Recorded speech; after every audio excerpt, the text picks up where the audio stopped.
So after 12 amazing months, one new handheld console and more episodes of Access TV than we care to count, that was 2012. We're minutes away from slipping into an elf onesie and getting our Christmas on, 13 minutes to be exact, which gives us just enough time to race through the year that was on PlayStation.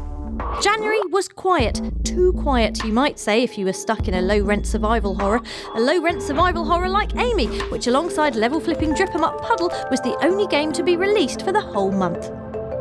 The reason presumably being that February was about to turn up and looked even from quite far away like it was going to be one of the biggest months of the year, what with mad head-rolling shooter Never Dead, slick beat-em-up Soul Calibur 5 featuring Deadly Shampoo Ad Mitsurugi, and Final Fantasy 13-2 all arriving in the first week. That left plenty of time for Lunatic Girlfriend Psycho Horror Catherine, Supernatural Shooter The Darkness 2, great in a pulpy, extraordinarily red way, Thundering Car Park of Doom Twisted Metal, Grand Slam Tennis 2 and Kingdoms of Amalur Reckoning to hit PS3 before the month's main event, the arrival of PlayStation Vita. Our cameras caught the midnight madness of the handheld launch, before our hands and eyes got stuck into the first wave of games, including Little Big Nathan Drake Adventure Uncharted Golden Abyss, the 1,000 squidgy deaths of Escape Plan, and the effortlessly sleek Wipeout 2048, which we still love despite the trouncing we received at the hands of Zero-G pilot Amy Nakajima. Secretly though, the PS Vita title we like best of all was pre-order freebie Frobisher Says, which demonstrated the handheld's impressive range of functions through the demented commands of a sneering bow-tied man-child. And as if that wasn't enough, we saw February out with the twin sci-fi dystopias of Syndicate and Binary Domain, both offering dark visions of mankind's heavily robotic future, although to our minds Binary Domain came out on top thanks to the inclusion of a command system which let you shout at the telly. Kane. What is the matter? Shoot that massive robot. Please, wait a moment! Fire! Okay! March saw sporting comebacks for SSX, which our snowboarding knowledge allows us to expertly describe as literally full of snow, and FIFA Street, a reboot full of changes, the biggest of which being that it wasn't rubbish anymore. Also not rubbish was the mighty Mass Effect 3, in which Commander Shepard saved humanity but was powerless to stop an army of superfans oblivious to reality from demanding a new ending to a game that had already been released. Meanwhile, PlayStation Vita went from strength to strength with the arrival of snappy army shooter Unit 13. PS3 welcomed the beautiful, understated exploration of Journey, the first of the year's many downloadable triumphs, and Ridge Racer Unbounded proved that, yes, unbounded really is a word, and that driving through walls is still really fun. We threw fireballs at the Mishima family in beat-em-up crossover Street Fighter Cross Tekken, ignored the cries of the week in Ninja Gaiden 3, and were unsettled by the ominous energy emitted by the infant version of Tiger Woods in his latest golf update. Things were improved dramatically as we rubbed shoulders with industry stars, gaming celebs, and the Saturdays at the BAFTA Game Awards.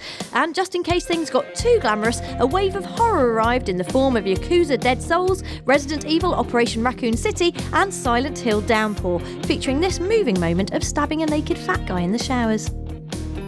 By the time April rolled around, we'd been waiting for grim PSN survivor I Am Alive for so long that its title had begun to seem like a first-of-the-month prank. But it finally turned up and won a place in our hearts with the ability to do surprise attacks with a rusty machete. Aww. With stabbing people fast becoming the theme of 2012, Prototype 2, very much the mutated Olympic Games of stabbing, proved to be the month's blockbuster highlight, ably assisted by UEFA Euro 2012 and the Devil May Cry HD collection. While we were busy visiting Iceland to catch up with MMO shooter Dust 514 at E-Fest and trying to fit Warwick Davis in our bag at the opening of the Harry Potter studio tour, the first instalment of one of the year's finest games crept onto PSN in the shape of The Walking Dead Chapter 1.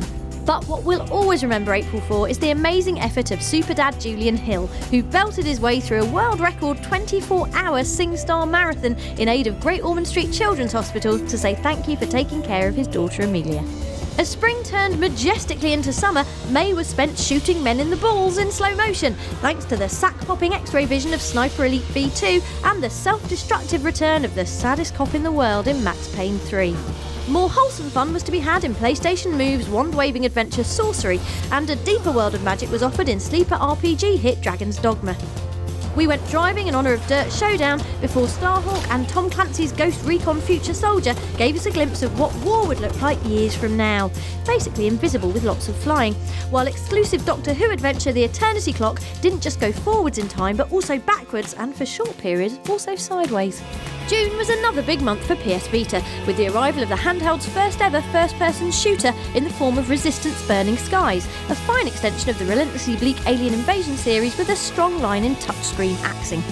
Alongside innovative action-adventure Gravity Rush, which had a toddler at a Rubik's Cube attitude to physics, as well as the Metal Gear Solid HD Collection. Ratchet & Clank added to the HD Collection, while Lollipop Chainsaw, Lego Batman 2 DC Superheroes and Virtua Fighter Final Showdown, we promised this time, filled out an eclectic but relentlessly upbeat schedule.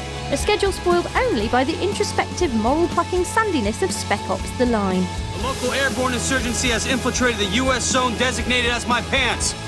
While the nation prepared for the unexpectedly uplifting London Olympics, the official game served to remind us all that you really can achieve your dreams if you have weirdly overdeveloped hammer fingers and a savant ability to time power bar charges to optimal milliseconds. But the month was really dominated by the biggest event of the gaming calendar, the monstrous E3 Expo in Los Angeles. Access was right there on the show floor with community presenter Joe Merrick. I'm Joe Merrick, and this, I can't believe I'm saying this, but this is E3.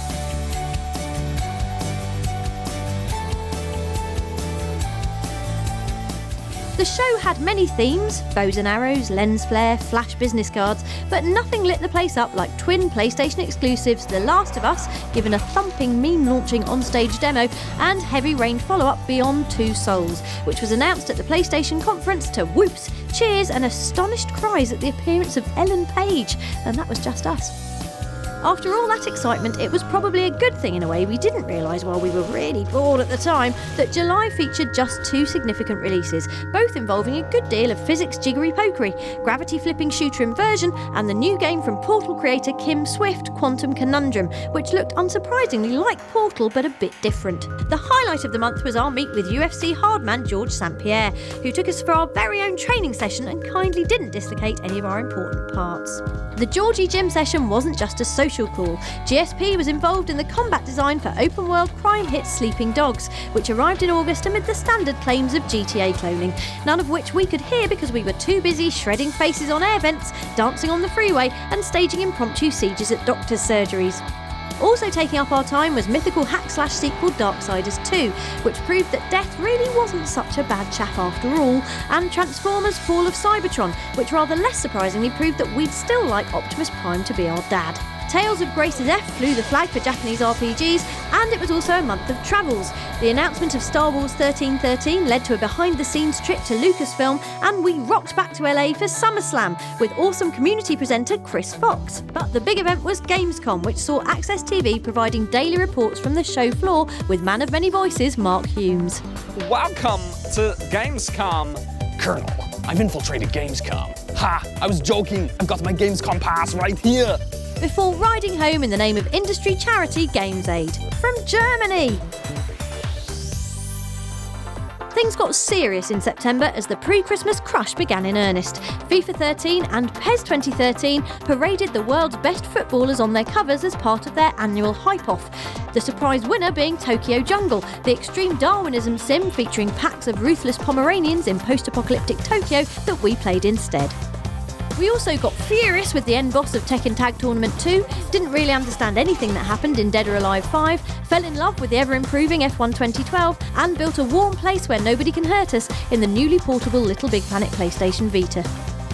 Speaking of PS Vita, we also went behind the scenes on the set of the handheld's new ad campaign, and still had time to spend hours looking for the gun that really defines us as people in Borderlands 2, before dragging community presenter Marcus Beard to the Eurogamer Expo in London. Hey Access fans, I'm your guest host Marcus Beard, and we're at Eurogamer 2012! Yay!